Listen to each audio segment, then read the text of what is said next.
तो हम क्या पढ़ेंगे आज? एक्सेप्शन हैंडलिंग के बारे में। तो उससे पहले हमें पता होना चाहिए कि एक्सेप्शन होती क्या है। तो दो तरह की एरर होती हैं। एक होती है कंपाइलेशन एरर, या आपने कोई कोड लिखा, साथ में विजुअल स्टूडियो पे ओपन कर देता हूं, और उसमें आपने कोई स्पेलिंग मिस्टेक कर दी, कोई इस तरह की मिस्टेक जो कि आप जब बिल्ड करोगे प्रोजेक्ट तभी पता चल जाए, उस तरह की एरर को कंपाइलेशन एरर कहते हैं। फॉर एग्जाम्पल, मैं भी एक क्लास बनाता हूं अपने एग्जाम्पल के लिए। कहाँ गया हमारा क्लास? यहाँ पे हम करेंगे एक्सेप्शन हैंडलिंग एग्जाम्पल। और देखो, जैसे ये मेरी क्लास है, तो पहली तरह की जो एरर आएगी वो कैसी एरर होगी कि मान लो मैंने कोई मेथड बनाया है इसमें, या कोई भी चीज मैं कर रहा हूं यहाँ पे, और सिंपल मैं कंसोल डॉट राइट लाइन लिख के कुछ प्रिंट कराना चाहता हूं। अब मैंने गलती से कंसोल की जगह ओ लिखना भूल गया मैं। अब जब मैं इसे बिल्ड करूंगा प्रोजेक्ट को,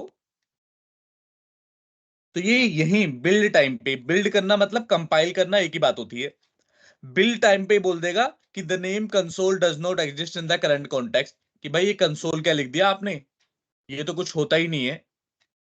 तो आप यहां पे चेक करोगे और उसे सही कर लोगे, एंड देन दोबारा बिल्ड करोगे, तो कोई एरर नहीं आएगी। तो इस तरह की जो एरर होती हैं, इन्हें कंपाइलेशन एरर या बिल्ड एरर बोलते हैं। और इन एरर को सॉल्व करना आसान होता है। क्यों आसान होता है? क्योंकि भाई ये एरर हमें रन ही नहीं करने देगी programme.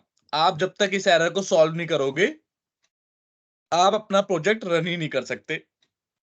So these compilation error या build error are easy to solve and they comes when we build the project.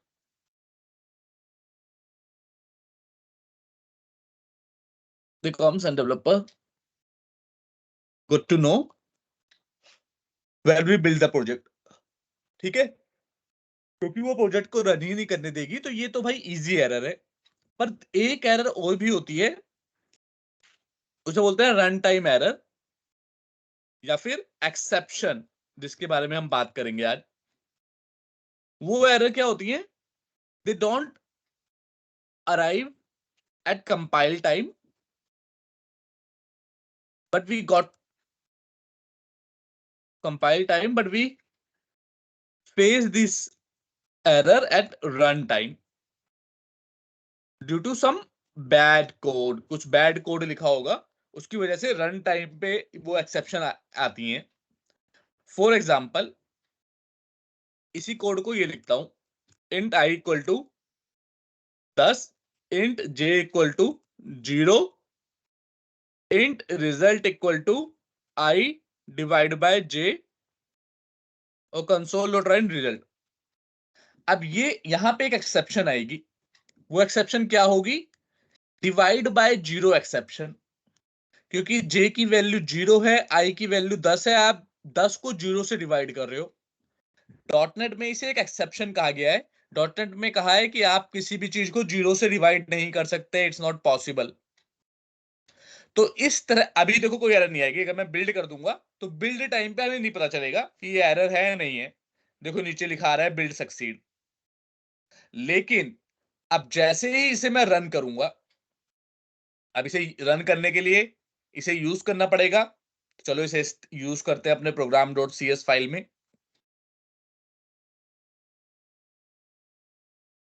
आज की डेट डाल देते हैं,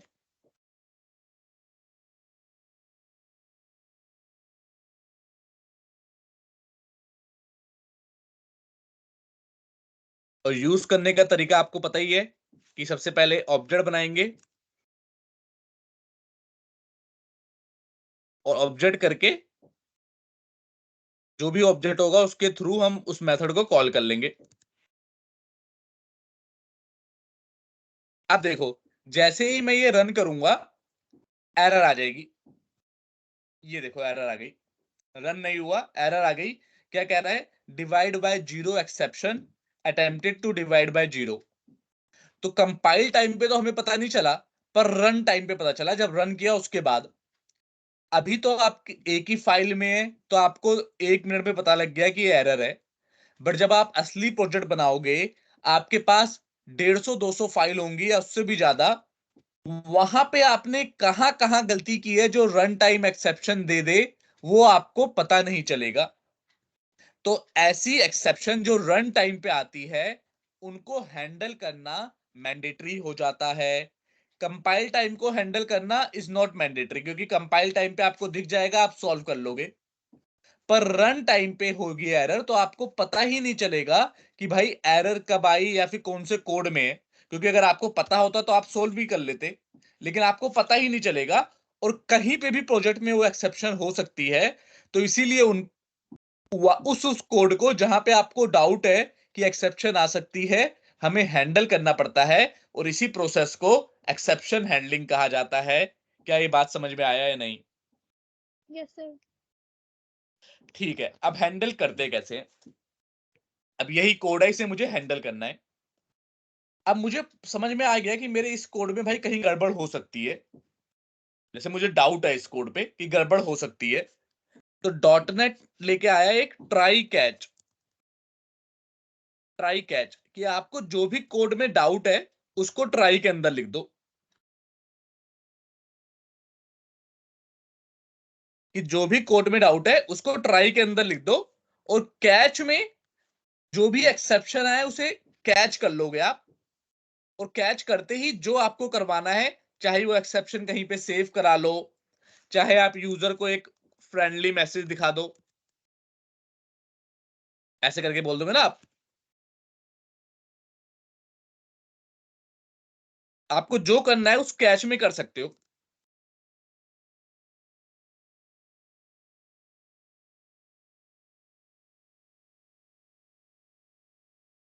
प्लीज कॉन्टेक्ट सिस्टम एडमिनिस्ट्रेटर। ठीक है। आप अब यहाँ पे जब भी एरर आएगी, जैसे इस लाइन पे एरर आएगी, क्योंकि यहाँ पे जीरो से डिवाइड करने की कोशिश करेगा वो, तो जैसे ही एरर आती है वो कैच वाले कोड में पहुंच जाता है। और कैच में जो भी आप करना चाहो वो कर सकते हो। अगर आपको कहीं पे फाइल में लॉक सेव करना है कि भाई ये एक्सेप्शन आई थी हमारी, तो फाइल में सेव कर लो। अगर आपको यूजर को ही दिखाना है कि भाई एक्सेप्शन है, सिस्टम एडमिन से बात करो, वो आपका प्रॉब्लम सॉल्व करेगा, तो ऐसे करके आप मैसेज दे सकते हो। अब देखो, अब जब मैं रन करूंगा तो कोड फटा नहीं। कोड फटने का मतलब कि सीधा स्क्रीन पे नहीं आ गया। अब इसने एक प्रॉपर यूजर को अच्छा मैसेज दे दिया कि भाई एक एक्सेप्शन आई है, सिस्टम एडमिन से कांटेक्ट करो। और एक्सेप्शन का नाम क्या है? Attempted to divide by zero. Clear है? कोई डाउट है? इससे हम एक प्रॉपर मैसेज भेजेंगे यूजर को, बजाय इसके कि आपका कोड कहीं फट जाए और यूजर को कुछ दिखे ही ना। क्या ये बात समझ में आ रही है, नहीं आ रही? Yes sir. और सर ये एक्सेप्शन ईएक्स भी मतलब एक्सेप्शन ही है? करेक्ट, जो भी कैच कर। एक्सेप्शन आएगी उसको ये ईएक्स कैच कर लेता है। अब उसके अंदर देखो, ईएक्स के अंदर क्या क्या प्रॉपर्टी है। ईएक्स डॉट मैसेज है। मैसेज का मतलब कि वो बता देगा कि भाई क्या एक्सेप्शन आई है। स्टैक ट्रेस है। स्टैक ट्रेस है, देखो एक स्टैक ट्रेस भी लिखता हूं इस बार। स्टैक ट्रेस क्या करेगा? पूरे कोड का बता देगा कि कौन से कोड में एक्सेप्शन आई है। पूरा रास्ता बता देगा आपका कि कहां से लेके कहां के कोड में एक्सेप्शन आई है, वो दिखाता हूं।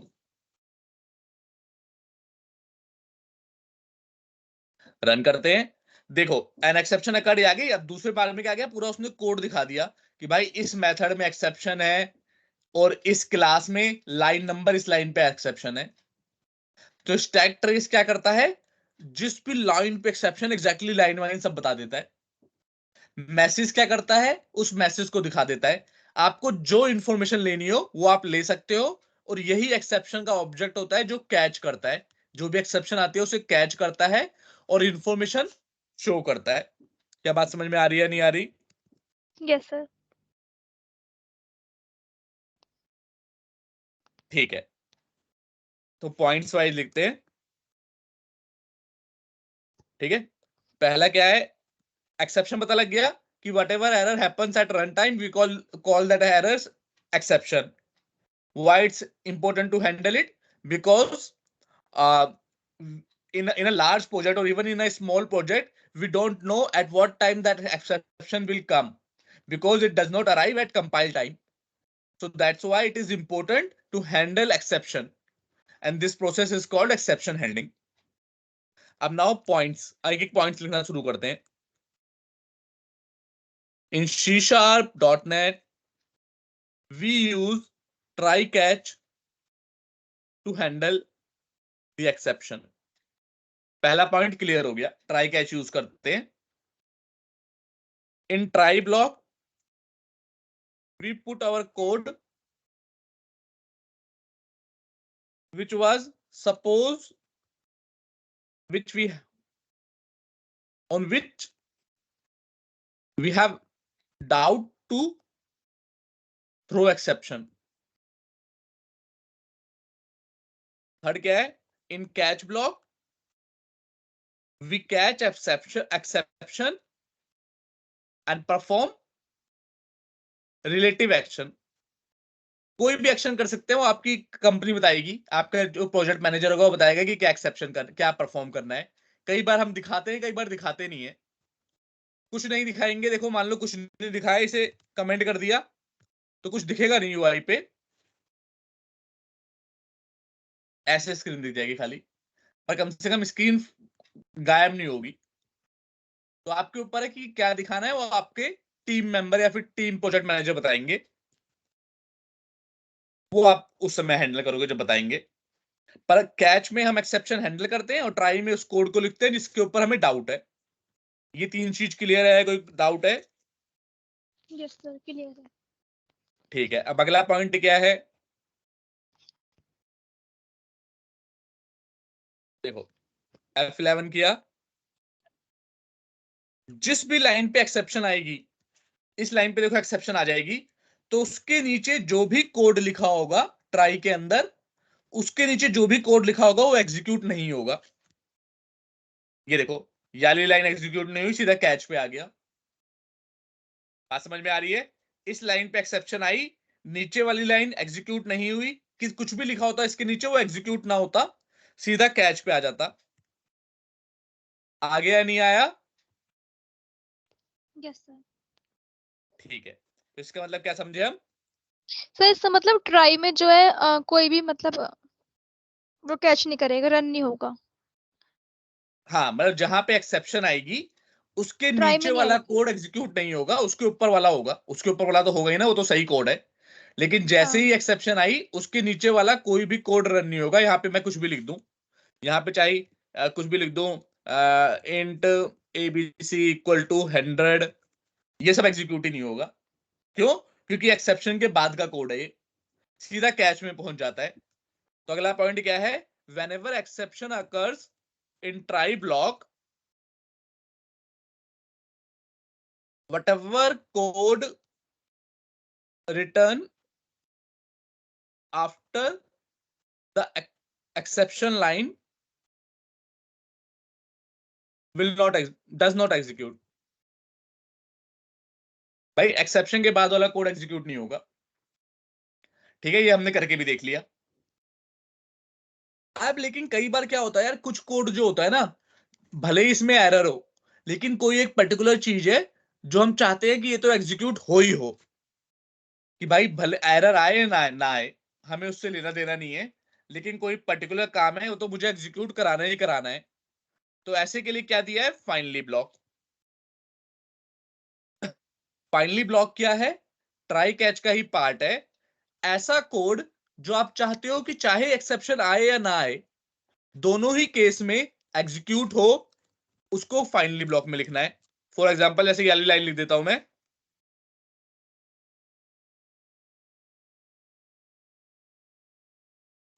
And I will execute always. अब देखो एक बार एक्सेप्शन, देखो इस वाले केस में तो एक्सेप्शन आएगी,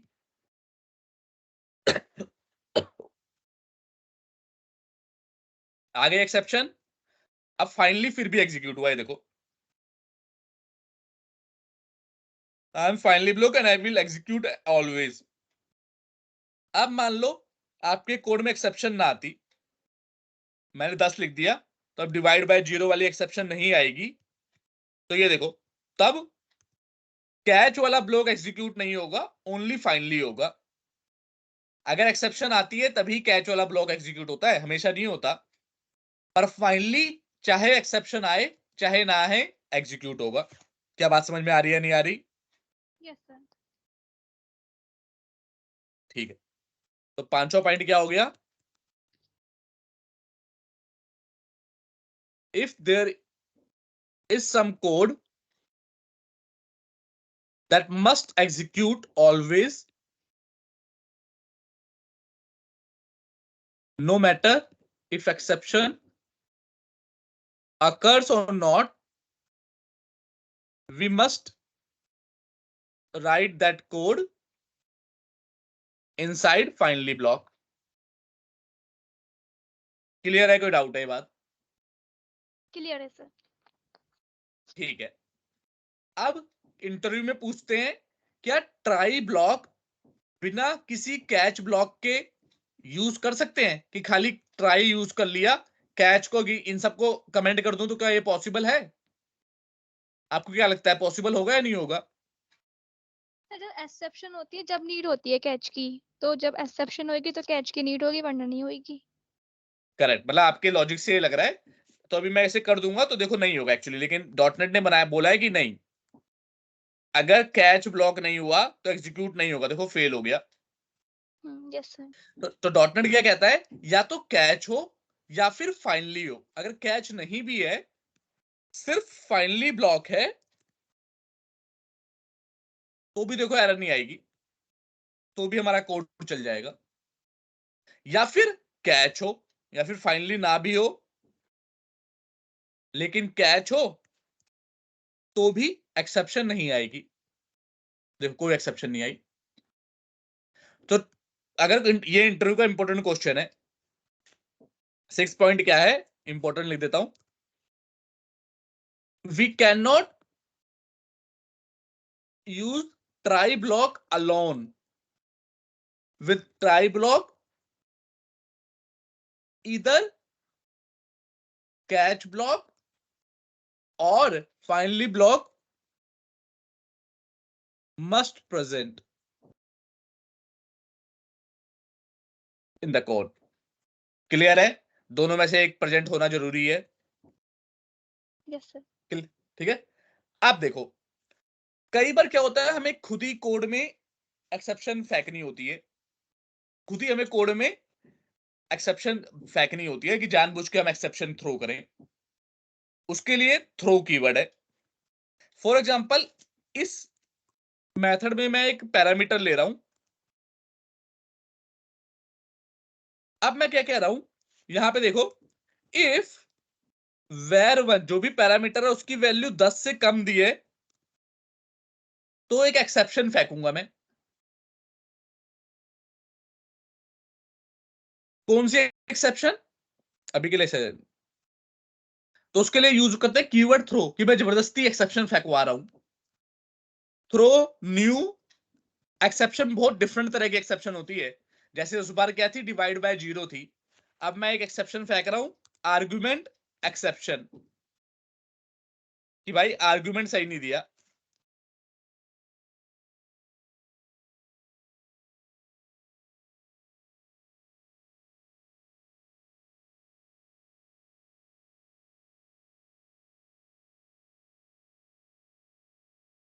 ठीक है, अब ये ऑटोमेटिकली एक्सेप्शन फेंक देगा, जहां जैसे एक्सेप्शन आएगा नीचे का कोड एग्जीक्यूट नहीं होगा। चलिए ट्राई करके देखते हैं। अच्छा, बिल्ड एरर इसलिए आ रही है क्योंकि program.cs में अब हमें आर्गुमेंट पास करना पड़ेगा ना। 5 पास कर दिया, 5 10 से छोटा है, तो अभी एक्सेप्शन फेंकेगा। देखो यहां पे गया, यहां पे गया, यहां पे सही हुआ। var1 की वैल्यू क्या है, 5 है, क्या 5 10 से छोटा है? हाँ छोटा है, तो एक्सेप्शन फेंकवा दिया हमने। एक्सेप्शन फेंक दिया तो नीचे का कोड एग्जीक्यूट नहीं हुआ, सीधा कैच में आ गया, और फिर फाइनली, तो उसने बता दिया एरर क्या है। There is a wrong argument passed in the method, जो आर्ग्यूमेंट हमने पास किया है वही जो हमने डाला है मैसेज वही मैसेज आ गया। क्या बात समझ में आ रही है? उस सिनेरियो में जब हमें जबरदस्ती कोई एक्सेप्शन थ्रो करानी हो तो हम थ्रो कीवर्ड यूज करते हैं। क्लियर है? कोई doubt?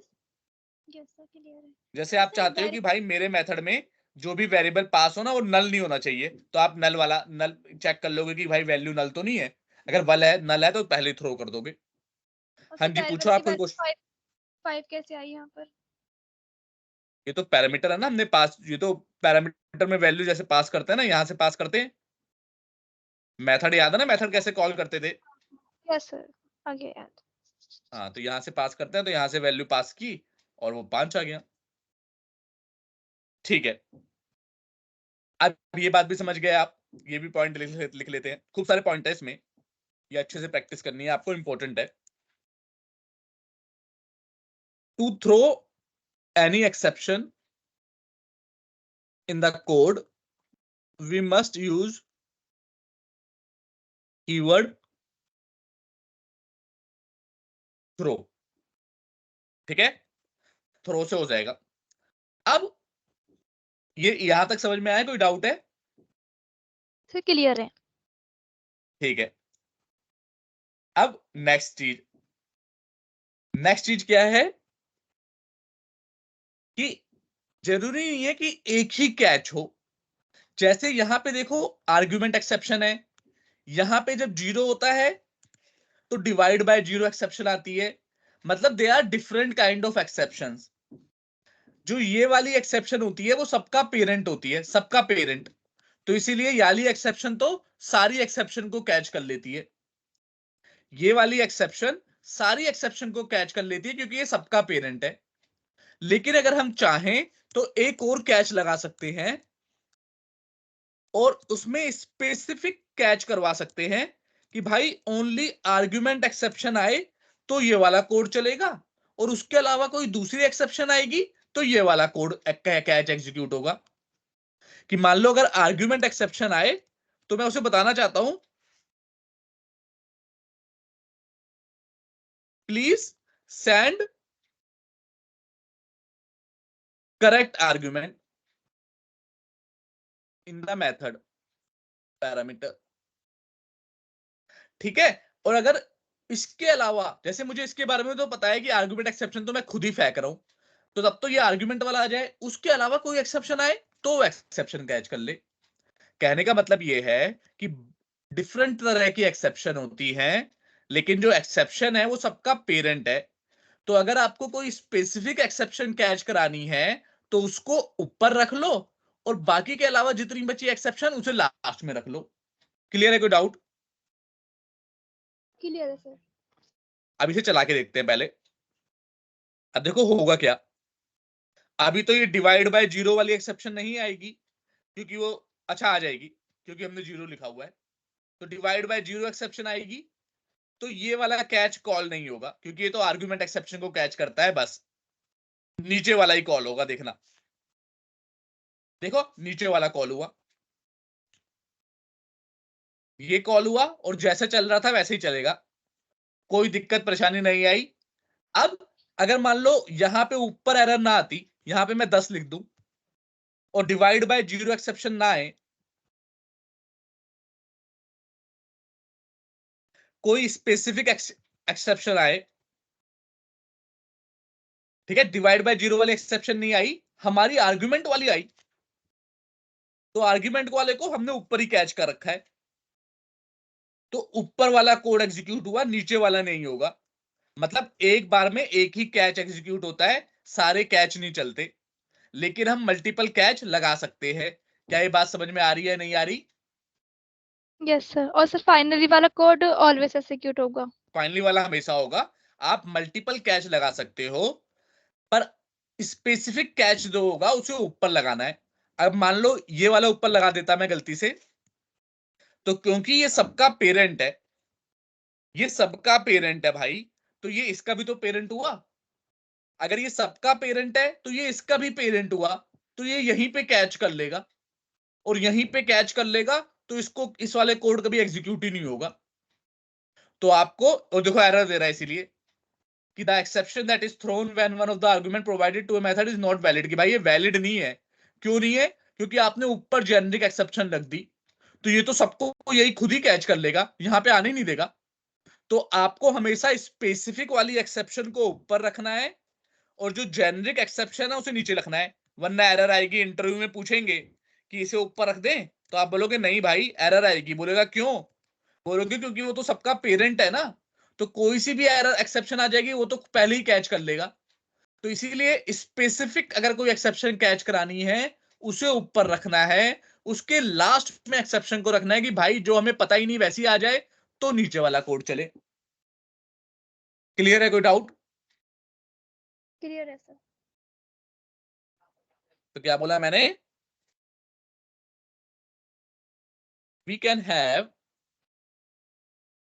multiple catch block with one try block, but at a time only one catch block will execute। है ना भाई, एक बार में एक ही एग्जीक्यूट हो रहा था। ये 8th पॉइंट है। और ये भी इंपॉर्टेंट पॉइंट है जिसके आगे इंपॉर्टेंट लिख रहा हूं। ये सब नोट्स आप अपने भी बनाना जब वीडियो से देख देख के। We must put specific exception catch block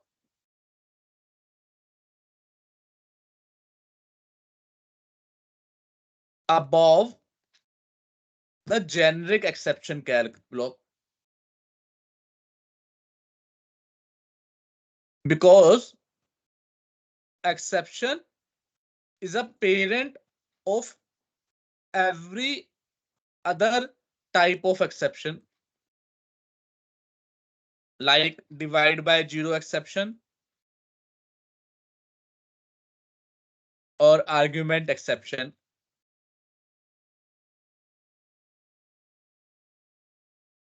And if we put generic exception, समझते रहना जो मैं बोल रहा हूं, before specific exception, then below specific exception, block will never execute। समझ में आ गया? ये हमने करके भी देख लिया था। Yes sir. ठीक है, अब पढ़ेंगे एक और टॉपिक, इसी से रिलेटेड है। इसे बोलते हैं नेस्टेड एक्सेप्शन। नेस्टेड क्या होता है? एक ट्राई कैच के अंदर दूसरा ट्राई कैच। कि मान लो यहां पे तो सब कोड सही चल रहा है और यहां पे मैंने लिख दिया console dot right line result. अब मैंने क्या किया, अब मुझे एक दूसरा कोड लिखना है, उसमें डाउट है, तो मैं ट्राई कैच के अंदर भी एक और ट्राई कैच बना सकता हूं।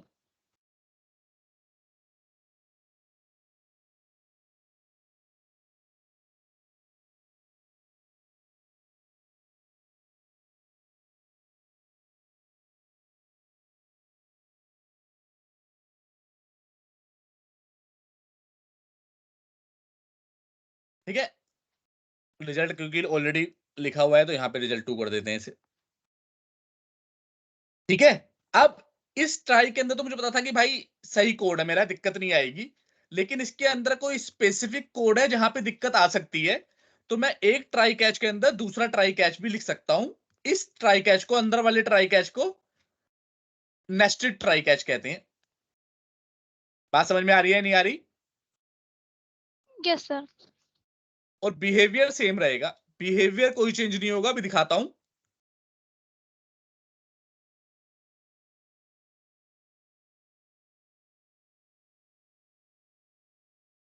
बिहेवियर सेम है, भी चेक करते हैं।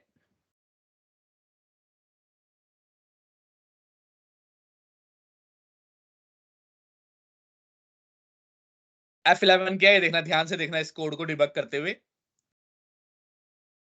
ऊपर गया, कोई एक्सेप्शन नहीं आई, सही चल गया, प्रिंट भी हो गया होगा हमारा। अंदर वाले में गया, एक्सेप्शन यहां पे आ जाएगी, आ जाएगी तो ये नीचे वाला कोड कॉल नहीं होगा ट्राई का, कैच वाला कॉल होगा। देखना भी, आ गई कैच वाला कॉल हुआ, लेकिन बाहर वाला कोड कॉल होगा, क्योंकि भाई बाहर वाले ट्राई में थोड़ी ना आई एरर, बाहर वाले ट्राई के अंदर, अंदर वाले ट्राई में आएंगे तो अंदर वाला कैच कॉल हो गया। अब बाहर वाला कोड जरूर कॉल होगा जिस ट्राई में, लेकिन बाहर दोबारा से एरर आ गई तो दोबारा से नीचे वाला कॉल नहीं हुआ, इस बार फिर कैच में गया और वहां पे। तो डिबग करने से आपको समझ में आ रहा है कि कैसे कोड कॉल होता है। जिस ट्राई में एरर आएगी उसके नीचे वाला कोड एग्जीक्यूट नहीं होगा, बाहर अगर कोई बाहर वाले ट्राई में कोड लिखा है तो वो एग्जीक्यूट होगा। देखो फॉर एग्जांपल, एक ट्राई के अंदर ट्राई था, अब यहां पे एक्सेप्शन आई तो ये वाला कोड एग्जीक्यूट नहीं होगा, बट कोई पूछे क्या ये वाला होगा, तो आप बोलोगे हाँ भाई होगा, क्योंकि ये तो इस ट्राई के बाहर है ना। एक्सेप्शन आती है तो अपने ट्राई वाला कॉल नहीं करता, बाहर वाला कोड कॉल करता है। क्या बात समझ में आ रही है, नहीं आ रही? Yes sir. एक ट्राई के अंदर कितने ट्राई, कोई पूछेगा कितने हो सकते हैं, तो आप बोलोगे मल्टीपल हो सकते हैं, कितने भी हो सकते हैं, बट एक ट्राई के अंदर दूसरा ट्राई कैच लिखते हो तो उसे नेस्टेड ट्राई कैच कहते हैं। Okay sir. और बिहेवियर सेम रहता है कि उसके साथ एक कैच या फाइनली होना जरूरी है, उसके साथ मल्टीपल कैच हो सकते हैं लेकिन एक ही कैच एक टाइम पे कॉल होगा, जेनरिक वाले को लास्ट में लिखना है, सारा बिहेवियर सेम है। Yes sir. Nested try catch क्या होता है? Try catch that is written inside another try catch is called nested try catch। सब समझ में आया? अगर बताओ यहां पे एरर आएगी तो क्या बाहर वाले ट्राई कैच का कोड नीचे वाला कॉल होगा या नहीं होगा? यस सर, हो जाएगा। हो जाएगा, क्योंकि भाई वो तो बाहर वाला है ना। लेकिन अगर यस सर, यहीं बाहर पे वाला हो एरर आ जाएगा। गई, हाँ, लेकिन अगर यहाँ पे एरर आ गई तो यहाँ पे जीरो लिखा, भी यहाँ पे एरर आएगी तो क्या अंदर वाला यस कोड सर। एग्जीक्यूट होगा या नहीं होगा? बोलो। अंदर वाला, सर बाहर वाला, उसके दिम- नीचे वाला होगा ना, ये वाला नहीं होगा। नहीं, अगर यहीं पे एक्सेप्शन आ गई तो यहाँ पे आ गई तो क्या होगा? सिंपल लॉजिक तो है, फिर आपको इस्तेमाल करना है कि इसके ऊपर वाला जो ट्राई ब्लॉक है, जो कर्ली ब्रैकेट है, उसके नीचे का कोई कोड एग्जीक्यूट नहीं होगा। तो अगर यहां पे एक्सेप्शन आ गई तो इसके नीचे जहां तक ये है कोई कोड एग्जीक्यूट नहीं होगा, यहां तक है। कैच वाला। तो इनमें, हाँ, अंदर वाला भी एग्जीक्यूट नहीं होगा अगर वो नीचे लिखा हुआ है तो, क्योंकि अंदर वाला भी तो इसी ट्राई के अंदर ही लिखा हुआ है ना। हम्म, बात समझ रहे हो? अंदर वाला भी इसी ट्राई के अंदर लिखा हुआ है, तो जैसी एक्सेप्शन आई ये अपने अंदर वाले ट्राई को एग्जीक्यूट, कोड को एग्जीक्यूट नहीं करेगा, तो ये कुछ भी एग्जीक्यूट नहीं होगा। तो आपको अगर कोई पूछे कि बाहर वाले ट्राई में एरर आई तो क्या अंदर वाला ट्राई कैच कॉल होगा या नहीं होगा, तो आपको बोलना है अगर अंदर वाला ट्राई कैच मेरी एक्सेप्शन के बाद लिखा है तब तो कोड एग्जीक्यूट नहीं होगा, पर पहले लिखा है तो हो जाएगा। क्लियर है? कोई डाउट यस है? सर, क्लियर है सर। चेक कर, चेक कर लेते हैं। देखो दिखा रहा हूं, यहां पे एक्सेप्शन आ जाएगी, अब आ जाएगी तो अपने ट्राई, क्योंकि इसका ट्राई क्या है भाई, इसका ट्राई यहां से शुरू हो रहा है, इसके ट्राई के नीचे जो भी कोड होगा नहीं लिखेंगे, कहां तक है, यहां तक है, तो कुछ भी एग्जीक्यूट नहीं होगा, सीधा एक्सेप्शन पे आ गया, ये देखो, और एक्सेप्शन कॉल हो गया। यस सर, क्लियर है? कोई डाउट? क्लियर है सर। ठीक है। अब यहां पे देखो, जैसे मैंने ये दिखाया वैसे एक आप कैच करके एक और कैच मल्टी कितने भी लगा सकते हो, एक और लगा दिया, जैसे मैंने अपना डिवाइड बाय जीरो वाला,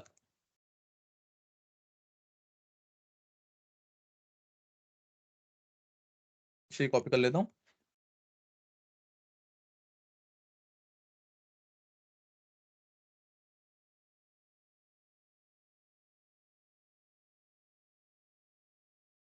तो ये देखो, जितने भी कैच होंगे लेकिन वो हमेशा ऊपर लगेंगे मेन उस जेनरिक वाले के। अब देखो डिवाइड बाय जीरो आया तो वो अपने वाले में गया और अपना वाला उसका एग्जीक्यूट हो गया।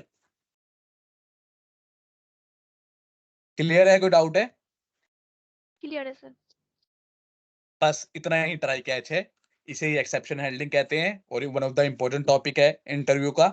आपको अपने कोड में कई जगह एक्सेप्शन हैंडलिंग करनी पड़ेगी, मोस्ट ऑफ द कोड में करनी ही पड़ती है। तो इसको आप अच्छे से प्रैक्टिस करो, और कोई क्वेश्चन हो तो मेरे से पूछो। और और नेक्स्ट सर क्लास मतलब फाइनली, क्यों, यस सर हाँ फाइनली पूछो। कोड जो है वो मल्टीपल टाइम्स एग्जीक्यूट नहीं होता, बस ट्राई और कैच हो सकते हैं। ट्राई नहीं, कैच हो सकता है खाली multiple time. Finally code okay एक ही बार लगाते हैं, मल्टीपल बार नहीं लगाते। Okay sir. सिर्फ कैच। ट्राई भी तो एक ही बार हुआ। मतलब वो तो आप हुआ था एक अच्छा कह बार। रहे हो, नेस्टेड की बात कर रहे हो, नेस्टेड की हाँ बात सर कर रहे हो तो नेस्टेड। नेस्टेड में तो नेस्टेड में भी फाइनली आ जाएगा। फाइनली ट्राई कैच की सारी प्रॉपर्टी एक ही है, कोई प्रॉपर्टी में डिफरेंस नहीं है। खाली नेस्टेड का मतलब है एक के अंदर दूसरा। तो जो बाहर वाले की क्वालिटी है वही अब अंदर वाले की है, तो यहाँ पे भी फाइनली भी लिख सकते हो। ठीक है सर। क्लियर? और कोई यस सर। पूछो क्वेश्चन इसमें हो तो। नहीं सर अभी और क्वेश्चन नहीं है। ठीक है, तो इसे अच्छे से प्रैक्टिस करो। अभी मैं डाल दूंगा वीडियो इसका आज एक घंटे में, 1 घंटे में या 2 घंटे में। और ओके सर। फिर मिलते हैं नेक्स्ट क्लास में। नेक्स्ट क्लास से शुरू होगा हमारा सीक्वल सर्वर। ओके सर ठीक है। ठीक है। आपने सीक्वल सर्वर इंस्टॉल कर रखा है अपने लैपटॉप पे या नहीं अभी? हाँ सर पहले किया था लेकिन जो आपने बताया था वही तो स्टार्टिंग में वही करना था ना।